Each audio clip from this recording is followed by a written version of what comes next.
Gaseous state में gaseous laws के बारे में। पिछली वीडियो में हमने प्रॉपर्टीज पढ़ी थी गैस की, फिजिकल प्रॉपर्टीज, कुछ और प्रॉपर्टीज पढ़ी थी गैसेस की। तो गैसेस की प्रॉपर्टीज को ध्यान में रखते हुए थोड़ी सी और बातें हम करने वाले हैं।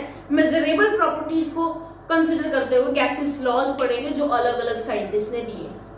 तो गैसेस लॉज क्या है एक्चुअली वो मैं आपको बता दूं। The correlation in the characteristics of gases like mass, volume, pressure and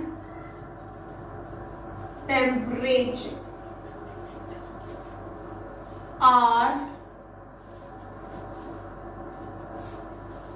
has been established as a result of certain generalizations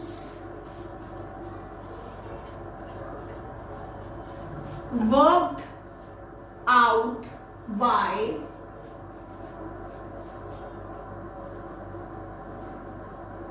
different scientists are known as gases law.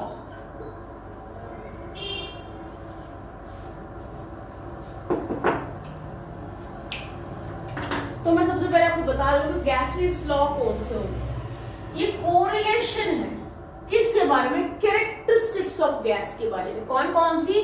जैसे कि मास, volume, pressure, temperature, इनके बीच में correlation जो है establish किया था कुछ generalisations के बेस पे। साइंटिस्ट ने, अलग अलग साइंटिस्ट ने कुछ काम किया, कुछ एक्सपेरिमेंट्स किए, तो कुछ जनरलाइजेशंस के बेसिस पे उन साइंटिस्ट ने मास, वॉल्यूम, प्रेशर, टेम्परेचर के बीच में कोरिलेशनशिप एस्टैब्लिश किया, जिसको हम अब गैसेस लॉ के फॉर्म में पढ़ने वाले। तो सबसे पहले हम कौन सा लॉ पढ़ेंगे? सबसे पहले हम पढ़ेंगे बॉयल्स लॉ।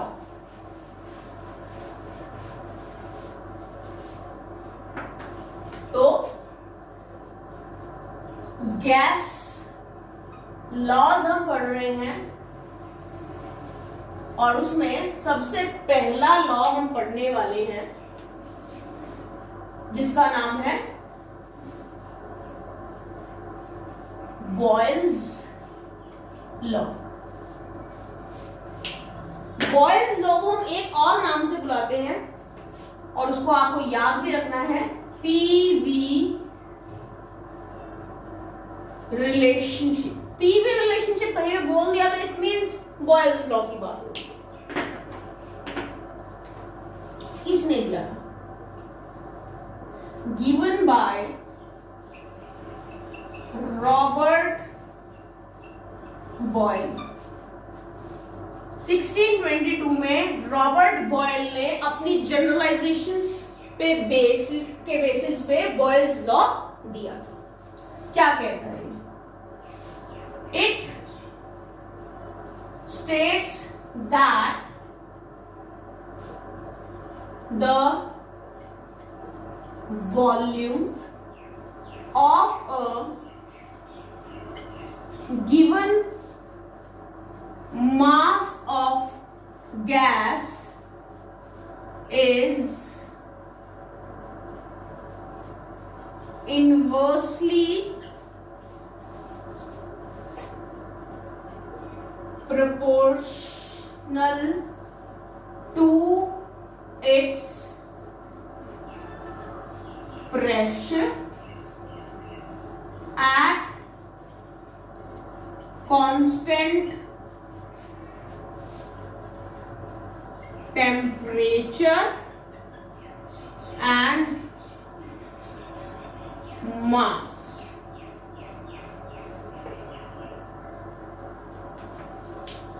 क्या कहा इस लॉ ने? इस लॉ ने बताया कि जो वॉल्यूम है एक गिवन मास ऑफ गैस, तो यहाँ हमें एंड मास लिखने की जरूरत नहीं है इस केस में, तो पहले स्टार्टिंग में बता दें गिवन मास ऑफ गैस मतलब कि मास कांस्टेंट। ये मैं मार्क कर देती हूँ, गिवन मास ऑफ गैस मतलब मास कांस्टेंट होता है, राइट। तो मास कांस्टेंट हो गया। तो अगर एक कांस्टेंट मास पे अगर मैं वॉल्यूम की बात करूं तो वॉल्यूम इनवर्सली प्रोपोर्शनल होगी, volume is inversely proportional to its pressure, और साथ में टेम्परेचर कांस्टेंट होना चाहिए। मतलब अगर मैं इस स्टेटमेंट को मैथमेटिकली बोलूं तो इसका मतलब है कि V is inversely proportional to 1/P, और साथ में आपको लिखना पड़ेगा टेम्परेचर और मास जो है वो कांस्टेंट है। तो इसको मैं ऐसे लिख सकती हूँ, प्रोपोर्शनैलिटी साइन हटा के इक्वल टू का साइन लगाऊंगा तो एक के कांस्टेंट हम यहां लगा देते हैं, राइट। तो ये आपका के कांस्टेंट आ गया। तो इसका मतलब यहाँ पे मैं आपको ऑलरेडी पता है, but still that's my duty to tell you that here V is volume, P is pressure, T is temperature, K is constant, right। तो इसको मैं थोड़ा सा रीअरेंज करूं तो मैं ऐसे भी तो लिख सकती हूँ इसको कि PV is equal to K, मतलब कि कांस्टेंट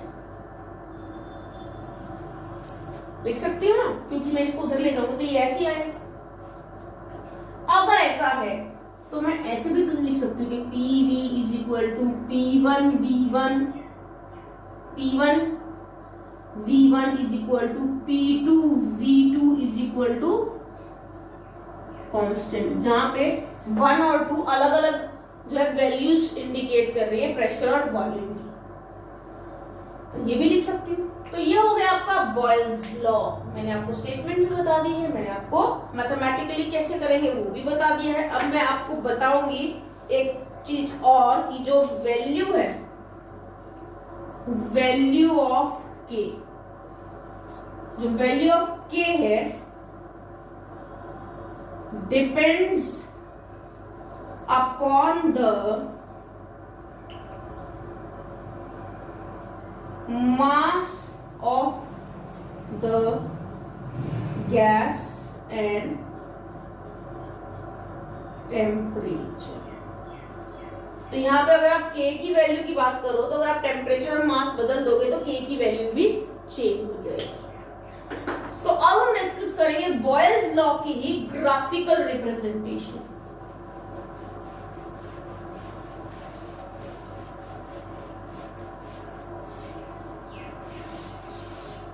बड़े रिस्पेक्टेड साइंटिस्ट हैं तो इनका नाम हम मिटाएंगे नहीं, यहां लिख देते हैं।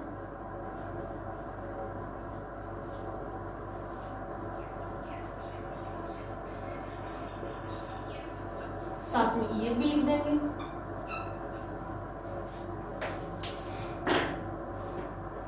तो अब हम डिस्कस करने वाले हैं graphical representation of Boyle's law। Graphically कैसे रिप्रेजेंट किया जाए इस बॉयल्स लॉ को, तो जरा देखना। ये वॉल्यूम, ये प्रेशर, ये एक्सिस प्रेशर को इंडिकेट कर रहा है, ये एक्सिस वॉल्यूम को इंडिकेट कर रहा है।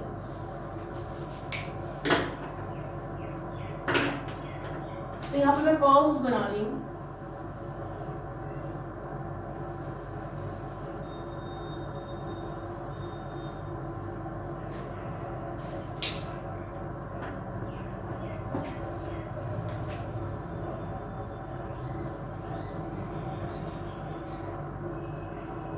तो आप देखिए यहाँ पे मैंने प्रेशर वॉल्यूम कर्व बनाया है। तो यहाँ आप देखेंगे एक किसी भी एक लाइन को उठा लीजिए, किसी भी एक कर्व को उठा लीजिए, तो आप देखोगे कि ध्यान से देखिएगा मैं क्या बताना चाह रही हूँ।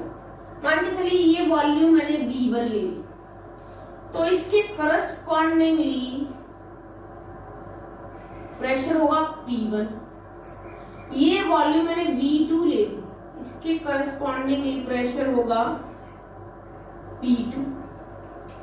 तो अगर V1 is less than V2, तो आप देख सकते हो कि V1 कम है एज कंपेयर टू V2।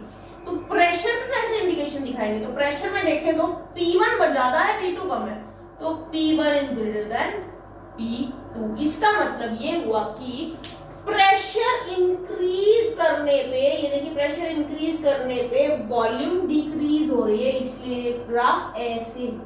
ये वॉल्यूम मैक्सिमम तो प्रेशर मिनिमम, प्रेशर बढ़ाते जाओ वॉल्यूम घटती चली जाएगी। देखिए तो ये ग्राफिकल रिप्रेजेंटेशन है। यहां पे the value of K for each curve is different। तो ये तीन कर्व मैंने बनाए हैं, तीनों के लिए K की वैल्यू डिफरेंट है।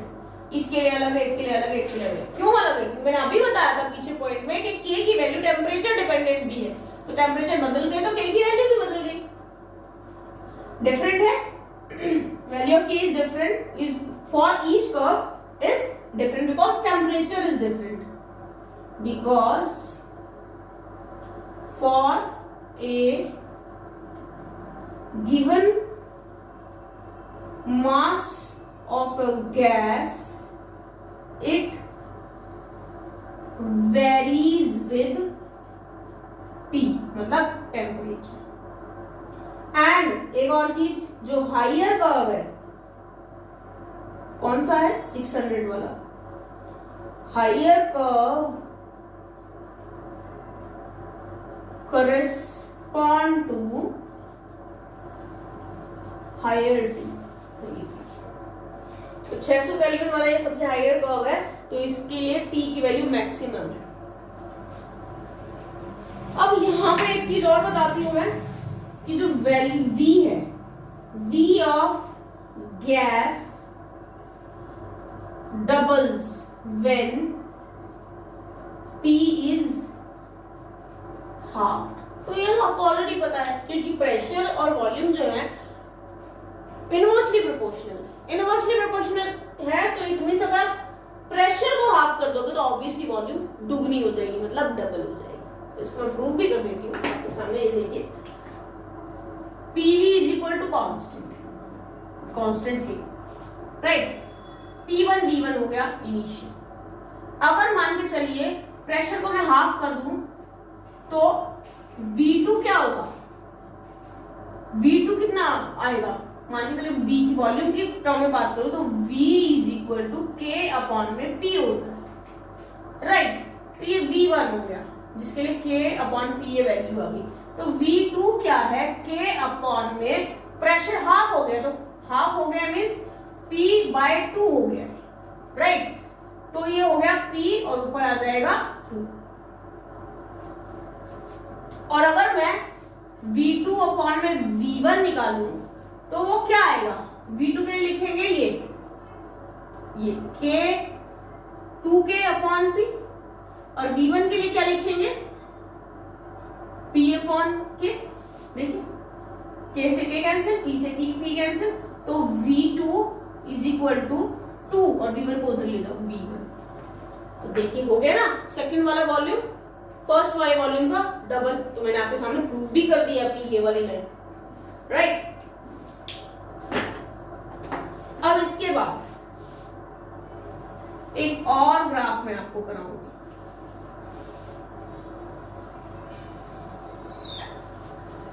ये देखिए यहां पर मैं V नहीं, अब की बार 1/V लूंगी और यहां पर मैं प्रेशर ही लूंगी इस एक्सिस पे।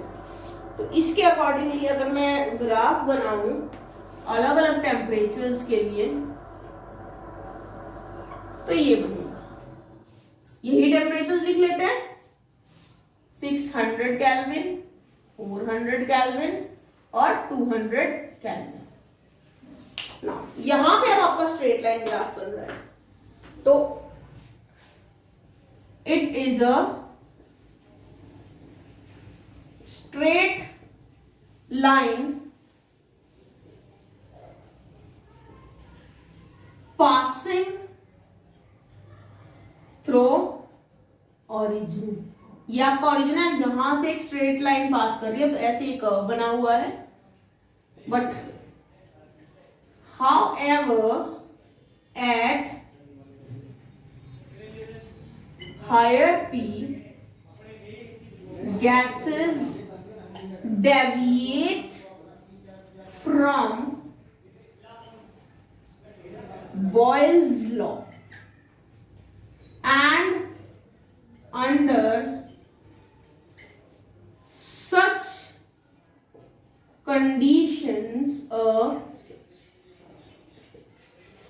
straight line is not obtained in the graphs। तो ये देखिए, यहां पे मैंने आपके सामने ग्राफ बनाया है 1/v और p के प्रोपोर्शन में। तो आपको ऑलरेडी पता है कि अगर v is directly proportional to v is inversely proportional to p, तो p is also inversely proportional to v। तो इसीलिए p is directly proportional to 1/v लिख सकते हैं ना। देखिए, अगर मैं कहती हूं कि p is inversely proportional to v, ऐसे लिखूंगी तो मैं ये भी तो बोल सकती हूँ p is directly proportional to 1/v, तो उसके अकॉर्डिंगली ये ग्राफ प्लॉट होगा जिसमें एक स्ट्रेट लाइन मिलेगी जो कि ओरिजिन से पास कर रही है। लेकिन अगर टेम्परेचर हाई होगा, बहुत हाई प्रेशर पे जो गैसेस होती है वो बॉयल लॉ को फॉलो नहीं करती है, वो डेविएट कर जाती है बॉयल्स लॉ से। देखिए, at higher pressure gases deviate from the Boyle's law, और ऐसी कंडीशंस में स्ट्रेट लाइन नहीं मिलती ग्राफ से। तो ये पॉइंट भी आपको याद रखना है। अब क्योंकि मैंने बॉयल्स लॉ पढ़ाया है, तो उस केस के अंदर क्या है कंडीशन, बॉयल्स लॉ के केस में टेम्परेचर कांस्टेंट है। तो ये जो दो ग्राफ मैंने बनाए हैं, इन सभी में टेम्परेचर कांस्टेंट है एक पर्टिकुलर कर्व के लिए। जैसे कि ये कर्व बनाया, इसके लिए कांस्टेंट टेम्परेचर 200 केल्विन है, फिर ये दूसरा कर्व बनाया तो इसके लिए टेम्परेचर 400 केल्विन है, ऐसे इसके लिए। और यूं ही इसके लिए एक कर्व के लिए टेम्परेचर फिक्स है, राइट। तो ऐसे जो कर्व्स होते हैं, देखिए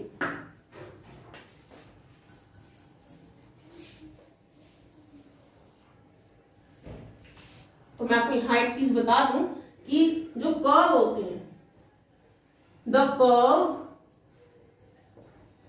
plotted at constant temperature are known as isotherm। Constant temperature पे बनने वाले कर्व को आइसोथर्म कहा जाता है।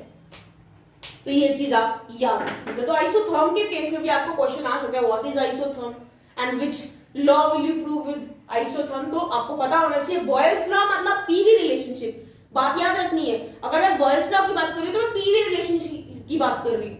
और एक और चीज, टेम्परेचर और मास कांस्टेंट भी होगा उस केस के अंदर। तो ये हो गई graphical representation Boyle's law.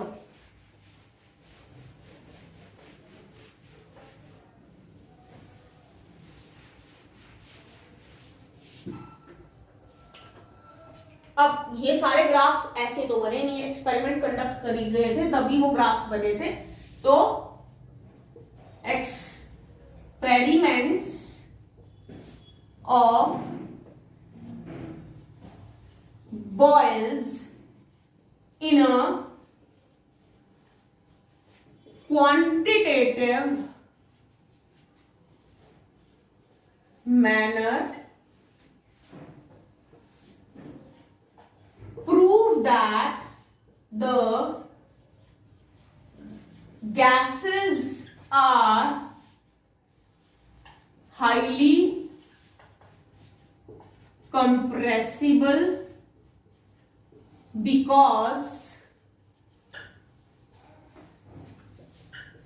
when a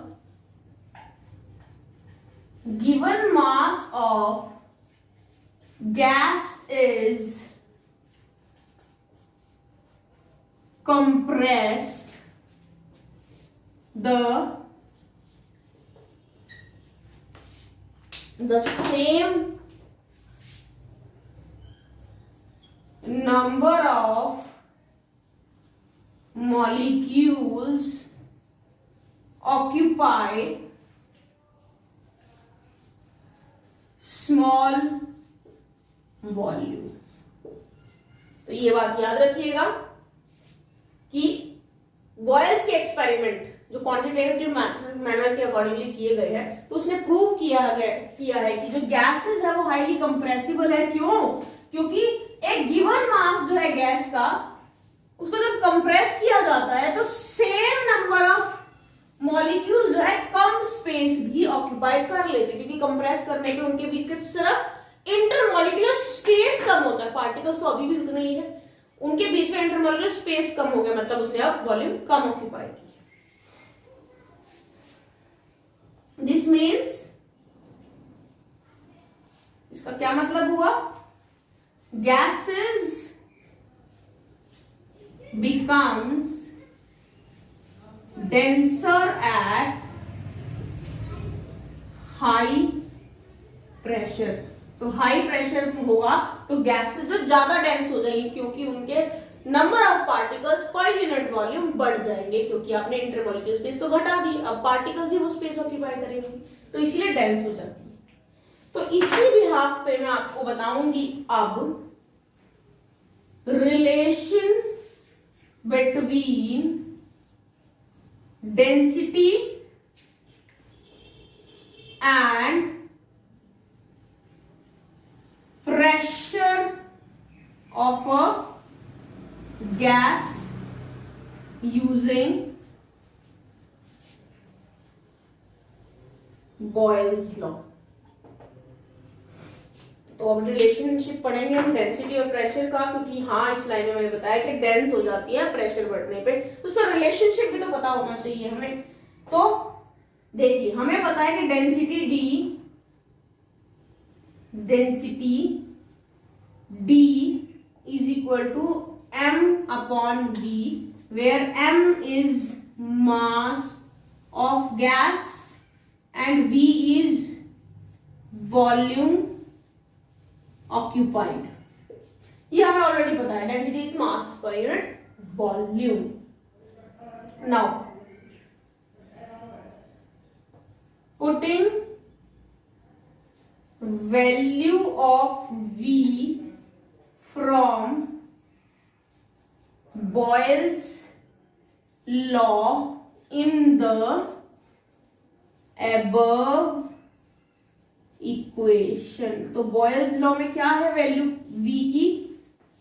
v is equal to k by p है। तो ये वैल्यू जो बॉयल्स लॉ से उठाई है मेरे, वो मैं यहां इस जगह पे प्लेस कर दूंगी, तो हमें क्या मिलेगा? v get d is equal to m as it is रहेगा। v की जगह हमें k बाय p रखना है, तो v नीचे है तो वो k बाय p से p बाय k हो जाएगा, तो नीचे आ जाएगा k और ऊपर चला जाएगा p, राइट। तो अब यहां देखिए, क्योंकि k तो ऑलरेडी कांस्टेंट है ही और मास भी हमें कांस्टेंट रखना है, तो इसको हम एक और कांस्टेंट मान लेंगे, क्योंकि दोनों ही कांस्टेंट टर्म्स हैं, और इस इक्वेशन को बना देंगे equal to k dash p, where k dash is equal to m by k। Now ये जो इक्वेशन यहां आई है, दिस इक्वेशन शोज दैट अगर टेम्परेचर कांस्टेंट है, क्योंकि बॉयल्स लॉ के अकॉर्डिंगली कंडीशंस हमने यहां पे लगाई है, तो टेम्परेचर तो कांस्टेंट है ही। तो अगर टेम्परेचर कांस्टेंट है तो d is equal to K dash P के अकॉर्डिंगली, इस इक्वेशन के अकॉर्डिंगली हम कह सकते हैं कि at constant temperature P is directly proportional to D। ये देखिए ये कांस्टेंट है, तो कांस्टेंट को हटा देंगे तो प्रोपोर्शनली होएगा, D is directly proportional to P। ठीक है, for fixed mass of gas, एक फिक्स्ड गैस के मास के लिए जो प्रेशर है that is directly proportional to density. Pressure बढ़ाओगे तो डेंसिटी बढ़ेगी, प्रेशर घटाओगे तो डेंसिटी घटेगी। So this is the relationship between the density and the pressure of the gas and I have proved it using the Boyle's law. तो हमने काफी सारे इक्वेशंस पढ़ लिए हैं इसके अंदर। ठीक है, तो इसी के बेस पे हम कुछ न्यूमेरिकल्स भी करेंगे।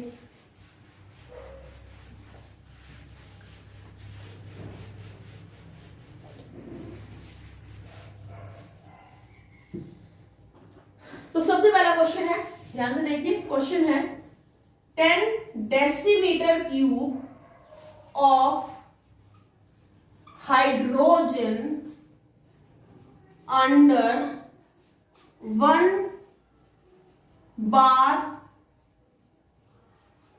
pressure are contained in a cylinder which has a movable piston. The piston is moved in until the same mass of gas occupies 2 decimeter cube at the same temperature. Find the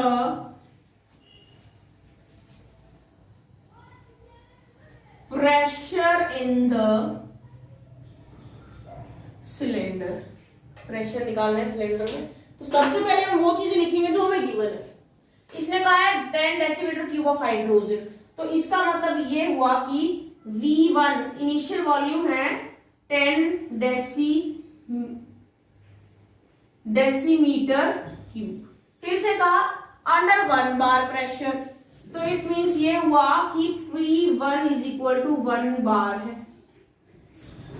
are contain in a gas cylinder which has a movable piston, एक cylinder में है ये, उसमें movable piston है। Piston को क्या किया गया है, इट इज मूव्ड इन, अंदर की तरफ उसको प्रेस किया गया। कब तक, जब तक सेम मास गैस का ऑक्यूपाई कर ले इतना वॉल्यूम, मतलब कि V2 हमारे पास 2 डेसीमीटर क्यूब है और टेम्परेचर क्या है, कांस्टेंट है, सेम टेम्परेचर बोला है। इट मींस बॉयल्स लॉ लगेगा। निकालना क्या, प्रेशर इन द सिलेंडर, मतलब कि अब हमें P2 निकालना है। तो इसके अकॉर्डिंगली हमें पता है कि P1 V1 is equal to P2 V2 पता है। Put the values and get the answer.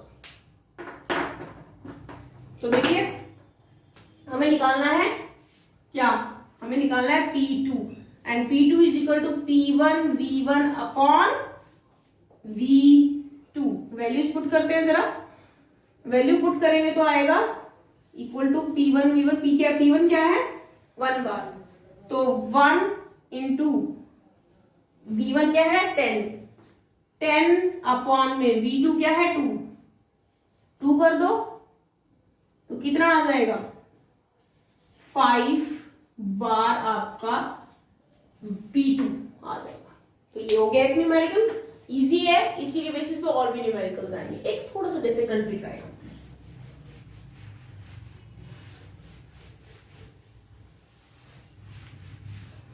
एक और क्वेश्चन ट्राई करते हैं, थोड़ा डिफिकल्ट है। ज्यादा नहीं है, थोड़ा सा ही। A human adult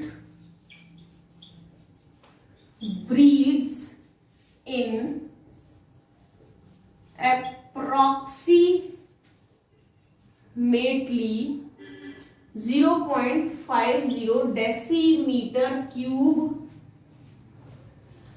of air at 1 bar with each breath एक ह्यूमन एडल्ट है वो ब्रीथ करता है अप्रोक्सीमेटली 0.50 डेसीमीटर क्यूब एयर, एक सांस में वो 0.50 डेसीमीटर क्यूब एयर इनहेल करता है। प्रेशर कितना आएगा? एक बार, जो नॉर्मल प्रेशर है। नाउ विद ईच ब्रीथ, हर एक सांस में, बताया ना एक सांस के अंदर, ठीक है। Now if an air tank holds 100 decimeter cube of air at 200 bar, एक टैंक है हमारे पास, एयर टैंक, उसमें 100 डेसीमीटर क्यूब एयर है और 200 बार प्रेशर के अंडर उसको स्टोर किया गया है। तो हमें बताना है how many breathes the tank will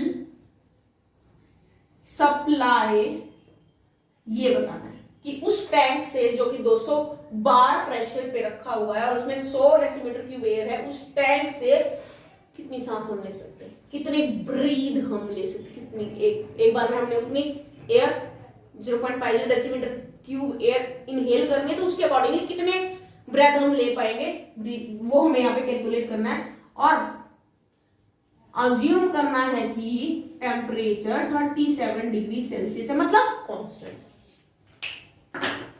तो यहां पर जो वॉल्यूम है, वॉल्यूम ऑफ एयर कहां, इन द टैंक, उसे मैं V1 मान लेती हूं और वो कितनी है, ये that is equal to 100 decimetre cube. फिर प्रेशर, इसी एयर का pressure, pressure of air in the tank, इसको मैं P1 मानूंगी, ये कितना है 200 बार, ठीक है। Now volume of air at 1 bar pressure, volume of air at 1 bar pressure कितना है, मतलब कि V2 हमें निकालना है। हाउ मेनी ब्रीथ मतलब कि कितने सांस ले सकते हैं, वो तभी निकाल पाएंगे ना हम के जो वॉल्यूम होगी टोटल 1 बार प्रेशर पे, इसकी, ठीक है। तो हमें यहां पर पहले देखना पड़ेगा कि जो प्रेशर है of air in each breath P2 कितना है, वो कितना दे रखा है आपका 1 बार दे रखा है, तो ये हो गया 1 बार। तो इसके अकॉर्डिंगली हम लगाएंगे फॉर्मूला अपना P1, कौन सा फॉर्मूला लगाएंगे हम यहां अपना P1 V1 is equal to P2 V2, और निकालना क्या है V2, मतलब कि volume of air at 1 bar pressure, इतनी ही एयर की 1 बार प्रेशर में वॉल्यूम क्या रहेगी। तो V2 हमें निकालना, तो V2 is equal to P1 V1 upon में P2, राइट। तो वैल्यूज पुट करते हैं जरा, कितनी है P1 200, तो 200 इंटू में V1 है 100 अपॉन में P2 कितना है 1, तो V2 की वैल्यू कितनी आ जाती है 20,000 20,000, या भी आपकी 20,000 डेसीमीटर क्यूब। तो सेम मास ऑफ गैस जो टैंक में थी वो 1 बार प्रेशर पे कितनी वॉल्यूम ऑक्यूपाई करेगी, वो ये है। और 1 बार में क्यों निकाली, क्योंकि सांस तो हमें 1 बार पे ही लेनी है। हमें वॉल्यूम तो पता चल गई है, टोटल वॉल्यूम भी पता चल गई है, और एक ब्रीथ में कितनी वॉल्यूम ऑक्यूपाई करेगी एयर, कितनी एयर लेंगे हम, कितनी वॉल्यूम एयर लेंगे, वो भी पता चल गई है। तो यूनिटरी मेथड लगाते हुए volume of air breath in each breath कितनी है, 0.50 डेसीमीटर क्यूब, ये यहां पे दे रखी है। एक सांस में कितनी वॉल्यूम आप ले सकते हैं। टोटल नंबर ऑफ ब्रेथ्स निकालनी है, कितनी सांस ले सकते हो उस वॉल्यूम में, तो कैसे निकालोगे, फॉर्मूला है टोटल वॉल्यूम ऑफ एयर जो भी है आपके पास अवेलेबल, ये वाली, डिवाइडेड बाय एक सांस में कितनी वॉल्यूम ले सकते हो, वो volume of air in 1 breath. Values put कर दो, कितनी आएगी, टोटल है 20,000 डेसीमीटर क्यूब डिवाइडेड बाय 0.50 एक सांस की वॉल्यूम। तो टोटल ब्रेथ्स कितनी आ गई है, 40,000 ब्रेथ्स आप ले सकते हो उस वॉल्यूम से, जो कि एक टैंक में भरी हुई है। 200 बार प्रेशर पे वो टैंक था जिसमें इतनी एयर। तो ये तरीका है निकालने का। हमने न्यूमेरिकल्स भी कर लिया, तो आप इसके न्यूमेरिकल्स की और प्रैक्टिस कीजिए।